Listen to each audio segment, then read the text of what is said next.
Hello everyone, welcome back to my channel house लोग उड़ान। तो आज मेरे दिन की शुरुआत हुई थी सुबह के 5 बजे से। और मैं यहाँ पर अपने जो नॉर्मल के वर्क रहते हैं, stretching, then boil water, brush वगैरह ये सब करके बैठ गई थी पढ़ने के लिए। और इस समय आपको पता है कि मैं 5 आवर स्टडी चैलेंज ली हूँ। मार्च के मंथ में जितना भी टाइम बचा हुआ है, जितने भी दिन बचे हुए हैं, उसमें मैं अपने आप को 5 घंटे स्टडी चैलेंज दे के रखा, ताकि मैं 5 घंटे स्टडी फिर भी करने लग जाऊँ। क्योंकि अभी आप देख रहे थे कभी 3 घंटे कभी 4 घंटे, इससे ऊपर नहीं जा रहा था।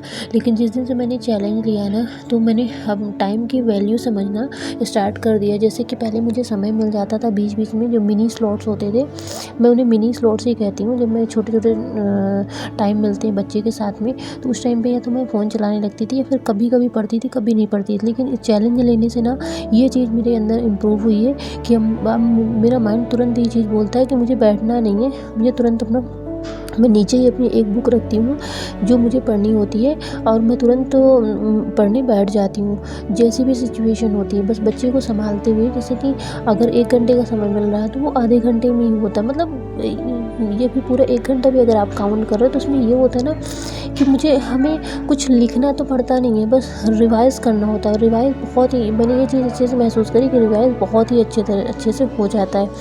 तो मेरे कुछ सब्सक्राइबर के क्वेश्चंस थे, जैसे कि मुझे नाम तो याद नहीं आ रहा, मे भी प्रतिमा है शायद, जिनका भी होगा वो समझ जाएंगे। तो उनका ये कहना था कि मैं PYQ कहाँ से लगाती हूँ, किस बुक से लगाती हूँ। तो मैं कह रही हूँ, डियर, आप किसी भी बुक से मत लगाइए PYQ। मैं भी बुक से नहीं लगाती हूँ। मैं ESV की जो वेबसाइट में क्वेश्चंस हैं जो PYQ कराए गए हैं, आप वहाँ से लगाइए। और मैं एक चीज़ आपसे बोलूँगी कि हम हाउस वाइफ हैं, और हमारे पास ना 2.5 घंटे 3 घंटे एक पूरा बैठने का समय नहीं होता है। तो मैं तो यही बोलूँगी कि अगर आप स्टार्ट कर रहे हो PYQ लगाना, तो आप ना 1 या 2 सब्जेक्ट को लो, और सबसे पहले एनालिसिस करो। मॉक टेस्ट की तरह अगर आप लगा सकते हो तो लगाओ, नहीं तो एनालिसिस करो। एनालिसिस करने का मतलब ऐसा, जैसे आपने क्वेश्चन पढ़ा है, और क्वेश्चन पढ़ने के बाद ना जो आपको आंसर लग रहा है, वो जो आंसर है वो तो ठीक है, जो नहीं है वो क्यों नहीं है ना।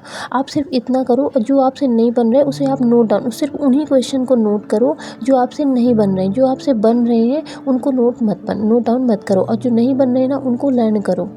क्योंकि देखो, बहुत से क्वेश्चन लर्निंग वाले रहते हैं, जैसे डेट वगैरह हो गया, या फिर ये किसने दिया, किसी का नाम हो गया ना, ये सब चीज़ें लर्न करने की होती हैं, इन्हें हम समझ नहीं सकते हैं ना। तो ये सब चीज़ें मैंने स्टार्टिंग ऐसे ही करी है कि जैसे कि अभी मैं बता रही हूँ ना कि मेरे 2 सब्जेक्ट हिंदी और EVS मेरे 2024 के जो PYQ हैं वो अभी कंप्लीट होने वाले हैं। 1 से 2 दिन में मेरे कंप्लीट हो जाएंगे। इसके बाद मैं 2022 वाले जो पेपर्स हैं, उनका मैंने ये सोच के रखा है कि मैं मॉक की तरह उसको लगाऊंगी, मॉक टेस्ट की तरह, जैसे कि मॉक हम लगाते हैं ना। तो 2022 को मैं 2022 के जितने भी पेपर हुए हैं उसको मैं मॉक टेस्ट की तरह लगाऊंगी, और 2024 के जो पेपर हुए हैं उनका मैं ऐसे ही एनालिसिस कर के और 2-2 सब्जेक्ट लेकर कंप्लीट करूँगी। शायद आप समझ पा रहे होंगे कि मैं क्या बोल रही हूँ। मेरे कहने का सिर्फ इतना मतलब है कि आप हाउस वाइफ एंड मदर हैं, तो स्टार्ट आप मॉक टेस्ट की तरह मत करिए, क्योंकि आप डीमोटिवेट हो जाएंगे अगर आपके मार्क्स कम आएंगे। तो मेरे साथ भी वही होता था। तो आप उससे बचने के लिए आप सीधे सीधे क्वेश्चंस को देखिए, तो आपको ये पता चलेगा कि हाँ, किस टॉपिक से क्वेश्चन आ रहे हैं। जो क्वेश्चन नहीं बन रहे उनको आप लर्न करिए। बस इतने से शुरुआत कर दीजिए, इसके बाद आपको अपने आप रफ्तार आप पकड़ लेंगे और आपको समझ में आने लगेगा।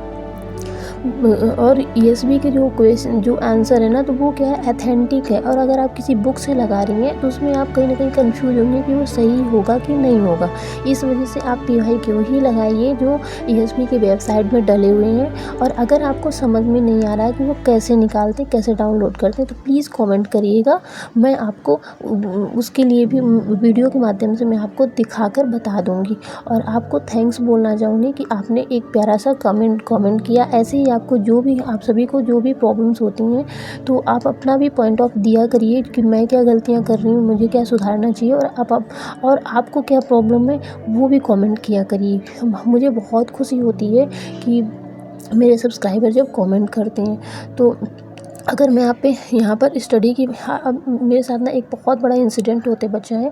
मैं पूरियाँ निकाल रही थी, मतलब मैं ये बताना चाह रही हूँ कि हाउसवाइफ़ की लाइफ़ कितनी स्ट्रगलफुल होती है। अब बच्चा वहाँ से आवाज़ लगा रहा था, मतलब आपने कई बार देखा होगा कि किचन में बिल्कुल सिवा हमारे किचन में वहीं पे खड़े रहते हैं। तो जस्ट मैं पूरियाँ निकाल रही थी और वो वहाँ पे मतलब काफ़ी रो रहे थे, किसी चीज़ की ज़िद कर रहे थे और मैं जल्दी से मैं भी किसी चीज़ की नहीं, पूरियाँ की पूरी की ज़िद कर रही थी, मुझे पूरी चाहिए।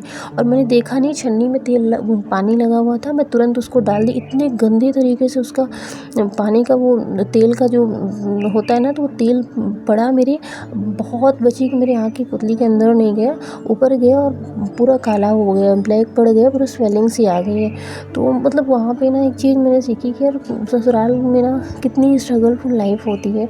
कि एक बचपना होता था जब हम माँ के पास दौड़ के जाते थे और माँ तुरंत उस चीज़ को हटा देती, बेटा तुम नहीं करो, है ना। लेकिन यहाँ पर कोई ये बोलने वाला नहीं होता, चाहे वो हमारा सपना हो, चाहे वो हमारे काम हो, हमें सब कुछ साथ में लेके हमें खुद अकेले करना पड़ता है। फिर क्या हुआ, मैं 2 सेकंड के लिए मतलब बैठ गई और इसके बाद फिर से काम में जुट गई। क्यों? क्योंकि सभी को ऑफ़िस जाना है, मैंने जो टारगेट लिया है उसे भी कंप्लीट करना है ना?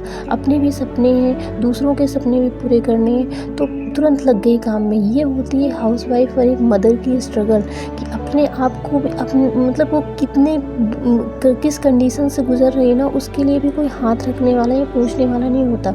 हमें अकेले ही सब कुछ करना पड़ता है, सब कुछ मैनेज करना पड़ता है। और ऐसे छोटे-छोटे इंसिडेंट मानो या बहुत बड़े-बड़े इंसिडेंट हो जाते हैं, उसके बाद भी हाउसवाइफ़ में बहुत सारी बीमारियाँ भी हो जाती हैं और व्यक्ति क्या होता है, इन ज़िम्मेदारियों में उलझा रहता है और उलझते-उलझते बीमारियाँ बहुत बड़ी हो जाती हैं। हमारे पास समय नहीं होता कि हम ध्यान दे पाएँ अपने लिए। तो मैं तो यही कहूँगी कि अपने ऊपर भी बहुत ध्यान दीजिए, क्योंकि अगर हमारी हेल्थ है तो हमारे सपने हैं। देखिए, जो हम सपने देखे हैं ना, तो वो हम इसीलिए देख रहे हैं कि हम बेहतर ज़िंदगी जी सकें। तो अगर हमारी हेल्थ ही डाउन हो जाएगी तो फिर हम सपने को पाकर भी क्या करेंगे, बताओ ना? है ना? तो सपने पाने के लिए ना अपनी हेल्थ पर पूरा ध्यान रखिए। ये समझिए कि मैं हूँ तभी मेरे सपने हैं, है ना?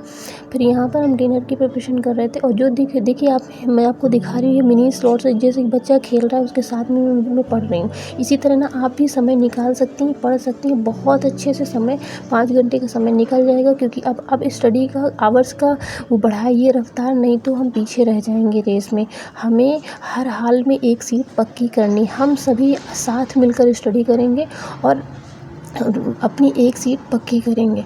तो हम हाउसवाइफ़ हैं, मदर हैं, हारे नहीं हैं। हम अपने सपनों को ज़रूर पाएँगे अगर हम स्मार्ट स्टडी करेंगे। स्मार्ट का मतलब सिर्फ़ ये है कि हमारे जो समय है ना, उन समय को हम मोबाइल में, टीवी में, इन सब में ना व्यर्थ करके हम उनको सही ढंग से यूटिलाइज़ करें, है ना। 2-2 मिनट की वैल्यू को समझें और बहुत ही अच्छे से अपना कोर्स भी कवर होगा, सब कुछ होगा। आप टेंशन मत लो, हम साथ सभी मिलकर एक दूसरे की हेल्प करते हुए आगे बढ़ेंगे। अगर आपको पीडीएफ फॉर्म में मेरी नोट्स चाहिए तो प्लीज़ मेरे टेलीग्राम चैनल को सब्सक्राइब करिएगा। वहाँ पर मैं कमेंट करिएगा, वहाँ पर मैं पीडीएफ फॉर्म में किस सब्जेक्ट की नोट्स चाहिए मैं आपको शेयर कर दूँगी। शेयर करने का सिर्फ इरादा मेरा इतना है कि आप सभी की अगर मैं थोड़ी सी भी हेल्प कर पा रही हूँ तो वो मेरे लिए बहुत ही ज़्यादा थैंक्सफुल होता है। तो मिलते हैं नेक्स्ट वीडियो ब्लॉग में। आज मैंने 4-5 घंटे की लगभग स्टडी कंप्लीट कर ली और मुझे बहुत खुशी है।